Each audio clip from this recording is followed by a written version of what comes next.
اور اللہ نے تم مومنوں پر اپنی کتاب میں یہ حکم نازل فرمایا ہے کہ جب تم کہیں سنو کہ اللہ کی آیتوں سے انکار ہو رہا ہے اور ان کی ہنسی اڑائی جا رہی ہے،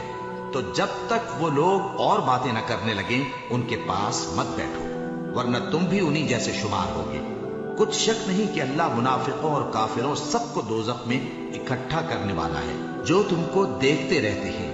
پھر اگر اللہ کی طرف سے تم کو فتح ملے تو کہتے ہیں کیا ہم تمہارے ساتھ نہ تھے، اور اگر کافروں کو فتح نصیب ہو تو ان سے کہتے ہیں کہ کیا ہم تم پر غالب نہیں تھے اور تم کو مسلمانوں کے ہاتھ سے بچایا نہیں۔ اب اللہ تم سب میں قیامت کے دن فیصلہ کر دے گا، اور اللہ کافروں کو مومنوں پر ہرگز غلبہ نہیں دے گا۔ منافق ان چالوں سے اپنے نزدیک اللہ کو دھوکہ دیتے ہیں، یہ اس کو کیا دھوکہ دیں گے، وہ انہی کو دھوکے میں ڈالنے والا ہے۔ اور جب یہ نماز کو کھڑے